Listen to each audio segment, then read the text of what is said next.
Hello, Ashley. I appreciate the referral from Sammy. She's actually one of my regular clients. I have a very needy dog here, so just ignore it. Anyway, I've been home all day. So I'm actually recording this at 2 a.m. I know that you'll probably get this in the morning. But I appreciate you reaching out to me. I will also, when I upload this video, I will send you a copy of my Venmo as well. So we're going to do a full Celtic, focusing on love, because that's what you had asked about, the love reading. So here we go. Here we go. I'm going to shuffle. I like to shuffle as if you're sitting in front of me, because it just makes it, since you're not, it just makes it better. And right now I'm burning a pink and green candle for Venus tonight. So that's happening. All right. Okay, let's get started. So we have the Ten of Cups. Okay, we have an Ace of Swords, Knight of Wands, the Devil reversed. All right, but I will go over these as soon as, let me move these over here. I will go over these one by one, of course.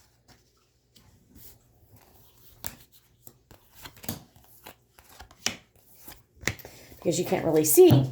Anyway, all right, so the first card we have in your current situation is the Ten of Cups. And this is a beautiful card. This is one of the happiest cards of the deck. It's unity, family, harmony. It's gorgeous. You couldn't ask for a happier card. So this is a very, very good card. So cups represent emotions. This is the happy ending card. There's a lot of emotional fulfillment with this card. What is complementing this card in your current situation is the Ace of Swords. So it could be that you're experiencing second chances. It could be that you are working on communication, because that's what's coming out here. Beautiful energy, honestly. There's a couple things around here that says you're probably putting some work in. In your headspace, we have the Knight of Wands. So the Knight of Wands is, the knights in the tarot have quests. And so the Knight of Wands quests is adventure and new beginnings and doing something that's fun and having a good time, but also not just having a good time, but having a purpose behind the good time, and usually is adventure. I mean, this guy's riding in on a snake, so very dramatic. I know you're a Virgo, so there's a lot of passion here. So perhaps you've been working on your sex life. Perhaps you've been working on your communication with your partner. That's the kind of energy that's coming forth here, that you're working on communication. And a lot of times wands will be working on that sexual communication, but also good communication that improves your sex life, that improves your passion. In your past, you have the Devil reversed. This is the card of breaking old cycles and old patterns. That's what I'm saying. There's a lot of really good energy here. And it looks like, we go to the future, it looks like you've done some therapy, done some shadow work. There's really some good energy here. The Devil reverse, we're in Capricorn season currently. So this is, Devil season, which is ironic because it's also Christmas and New Year's. But the Devil reverse talks about being unbound and unchained and getting away from bad habits, addictions. It can be kind of conquering lust. It can be conquering things that just aren't for your highest good. And it's a major. So when you see the majors come out, you know that these are life-changing things. You also have a major in your future, which is the moon. And the moon reversed is the one that's telling me in the future you're continuing to work on yourself. It might not always be easy. It might not always be glamorous, because the moon reversed, think of a new moon. This is the moon we set our intentions by, and we don't know what's going to happen. It's that dark moon. The path is not as illuminated as we thought. Maybe you thought your life was going to go a certain way, but it didn't. It went a different way. That's not a bad thing. It's just a difference. It's something that you've maybe had to reconcile. The moon being reversed, there's hidden energy here. I don't look at it as necessarily bad. It's just things that have to be confronted, shadow work that has to be done, parts of yourself in your relationship that has to be kind of addressed, or otherwise it can turn into something else, something that's not as good. I'm going to actually take. You're showing up in the spread too. The Hermit is here. I'm going to take you have the Fool reversed. So this can be the card of fear. This can be the card of, wanting to move forward, but not knowing if there's a safety net. There's definitely some fear here. Moving into the future, there's fear of the unknown. There is fear of, basically what's going to happen next. But definitely that fear of the unknown is coming out. I'm going to take one more. Yeah, we have the Emperor wanting that control, wanting to get that control back, wanting to stoke the fires, really, because the Emperor is the card of Aries. So it's that fiery, it's again, think of the Knight of Wands times 10. That's the Emperor. A lot of good. I mean, honestly, it seems like you're working on your partnership, and there is apprehension, and there's fear, and you have three major arcanas in your future. The Moon reverse, which again was what I was talking about, the new moon energy, things that are hidden that you don't see coming, things that you need to face that you don't necessarily want to, about your relationship, about yourself, about your partner. And then we have the Fool reverse, which is fear and apprehension. And man, this doesn't feel safe to me. I need a safety net. And then we have the Emperor, which is, it's the card of longevity, putting in the work, going for the distance. But it's also the card of, it's that divine masculine. It's that Aries, that virulent male card in your future. You have three majors. And again, the majors in a 78 card deck, we have 22 that are majors. So those are life changing. You have one in the past, the Devil being reversed, wanting to change patterns, and in the future.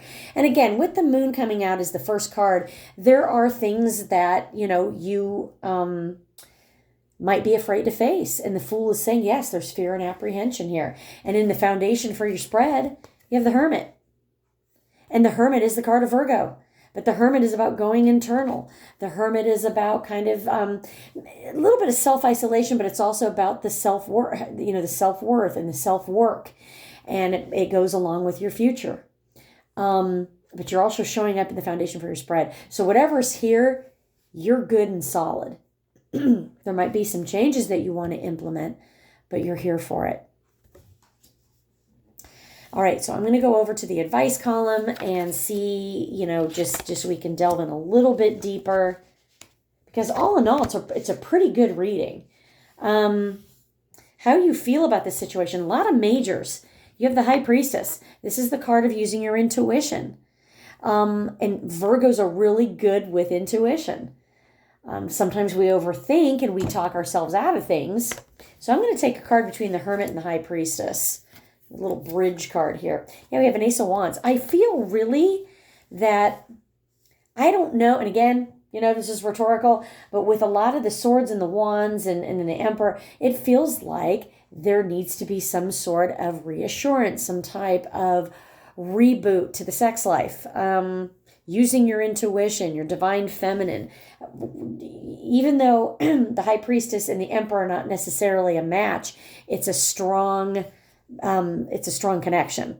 So the Hermit and the High Priestess are kind of working together, which is both this divine feminine energy, because Virgo literally is the divine feminine. It's the maiden, and wanting to rekindle. This Ace of Wands, there might be some sort of lack of passion, lack of stagnation, and you want to push it through. You want more excitement, because I do show that there's happiness here. In your external influences, you have the Three of Wands. The Three of Wands card of Aries. It's that what's missing between the Ace of Wands, which is a brand new beginning, and the Three of Wands, which is planning, waiting for your ships to come in, patience, is the Two of Wands. Two of Wands is missing. And that's the self-empowerment. There's some sort of apprehension. There's some sort of, I don't know if it's necessarily esteem. There might be some sort of feeling that, how do I start this dialogue? How do I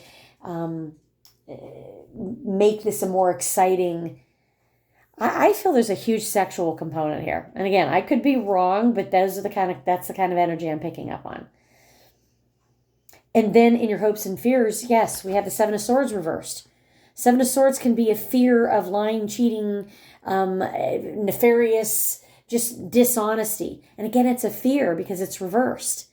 The Seven of Swords is kind of a test from the universe. It's like kind of up in your game, kind of figuring out what it is that you want to do moving forward, passion-wise. And again, I feel like a lot of this is sexual energy, to be honest. I don't know how else to read this. I mean, again, this is rhetorical and you don't have to report back to me, but there is, with the Ace of Wands and the Ace of Swords, it's like this masculine energy of wanting to rekindle, wanting to spark, because there is a lot of love and affection here.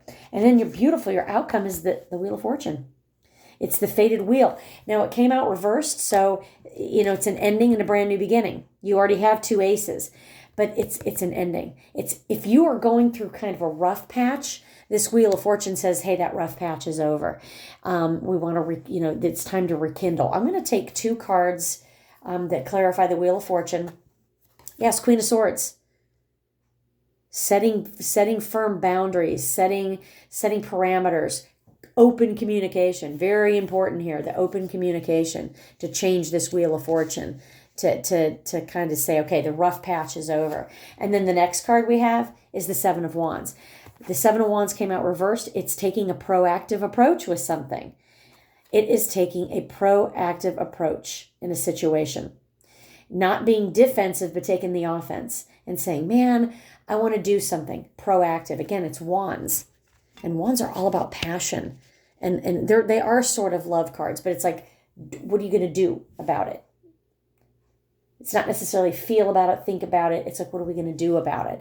And so the Queen of Swords, so we have the Wheel of Fortune that's being flanked by the Queen of Swords, which is what I said is about open communication. You're the one that has to start the dialogue. And then the other card that's flanking the Wheel of Fortune is the Seven of Wands, taking a proactive approach. It's a test. Just like in your fears, the Seven of Swords is kind of this test. There's some people, especially women, that just, they think certain things, they just give up, they don't communicate. This is a test. This is a test of your communication skills. This is a test of you, the love language. Could be that you are having problems not connecting because the love language. But there's a lot of love here. But you have to face your fears. You have to face your apprehension. You have to face things you don't want to, because there's longevity here. And there's a lot of good energy, a lot of sexual energy. And honestly, you have two brand new beginnings. Are they a little bit going to be a little bit difficult? Yeah. Ace of Swords talks about brand new beginning and communication. Ace of Wands reversed is like, okay, well, let's get this party started, but how do we do that? So pretty clear reading. Let me know if you need any clarification. I will pull cards for clarification if need be. But honestly, I think this is a pretty clear reading. But again, I get that, to wrap it up, I do get that sense of the cards of the rekindling, or maybe the miscommunication in the love language department with your partner. That's what I'm picking up on. But all is not lost. It's an end of a stagnant cycle, and it's time to push things forward. But unfortunately, or fortunately, however you want to look at it, is you're the one. You're showing up as the Hermit. You're showing up as the Queen of Swords. You're the one that's kind of like getting the dialogue going. So I hope that helps, Ashlee. And again, if you need any clarification, I will be happy to do that. I will upload this video to you along with my Venmo. And again, I thank you so much for reaching out to me. And I've read for Sammy for a couple years now, and we have a pretty good rapport.